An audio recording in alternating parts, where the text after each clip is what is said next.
നമ്മളെ കന്യാകുമാരി യാത്രയിൽ രാവിലെ തന്നെ നമ്മൾ ഉദയം കാണാൻ വേണ്ടിയിട്ട് പോയതാണ്. നമ്മൾ പോകുന്ന സമയത്ത് തന്നെ നിറയെ ആൾക്കാർ അവിടെ സ്ഥലം പിടിച്ചിട്ടുണ്ടായിരുന്നു. ഒരുപാട് ആൾക്കാരുണ്ട് കേട്ടോ.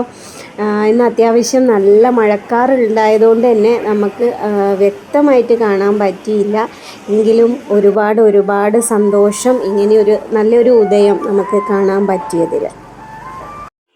ഇന്ത്യയുടെ അങ്ങ് തെക്കേ അറ്റത്ത് അറബിക്കടൽ, ബംഗാൾ ഉൾക്കടൽ, ഇന്ത്യൻ മഹാസമുദ്രം എന്നിവ സംഗമിക്കുന്ന ചരിത്രപ്രസിദ്ധമായ സ്ഥലമാണ് കന്യാകുമാരി.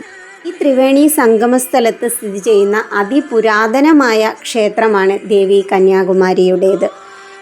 പാർവതി ദേവിയുടെ അവതാരമായ ദേവി കന്യാകുമാരി ബാണാസുര വധത്തിനായിട്ടാണ് കന്യകാരൂപത്തിൽ അവതാരമെടുത്തത്. 108 ശക്തിപീഠങ്ങളിൽ ഒന്നാണിത്. പൂർത്തിയാക്കാൻ കഴിയാതെ പോയ മനോഹരമായ ഒരു പ്രണയത്തിൻ്റെ കഥ കൂടി പറയാനുണ്ട് ഈ കന്യാകുമാരിക്ക്. 3000 വർഷത്തിലേറെ പഴക്കമുള്ള ഈ ഒരു ക്ഷേത്രത്തിൽ പരശുരാമനാണ് പ്രതിഷ്ഠ നടത്തിയതെന്ന് വിശ്വസിക്കുന്നു. അമ്പലത്തിലേക്ക് പോകുന്ന വഴിക്ക് ഇതുപോലെ ഷെല്ലുകളൊക്കെ വെച്ചിട്ടുള്ള ഒരുപാട് ഓർണമെൻറ്റ്സും അതേപോലെ വീടുകൾ അലങ്കരിക്കാനുള്ള വസ്തുക്കളൊക്കെ ഇങ്ങനെ ഉണ്ടാക്കി വെച്ചത് നമുക്ക് കാണാവേ.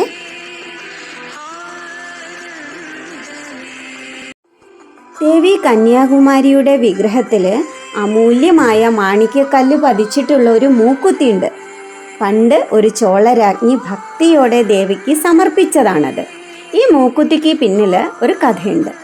പണ്ട് കാലത്ത് കടലിലൂടെ സഞ്ചരിക്കുന്ന കപ്പലുകളിലെ നാവികർ ദേവിയുടെ മൂക്കുത്തിയിൽ നിന്നുള്ള പ്രകാശം കപ്പലിന് വേണ്ടിയുള്ള ലൈറ്റ് ഹൗസിൽ നിന്നുള്ള പ്രകാശമാണെന്ന് കരുതിയിട്ട് കപ്പലുകൾ പാറക്കെട്ടുകളിൽ അടുപ്പിക്കുകയും ഒരുപാട് അപകടങ്ങൾ സംഭവിക്കുകയും ചെയ്തിട്ടുണ്ടത്രേ.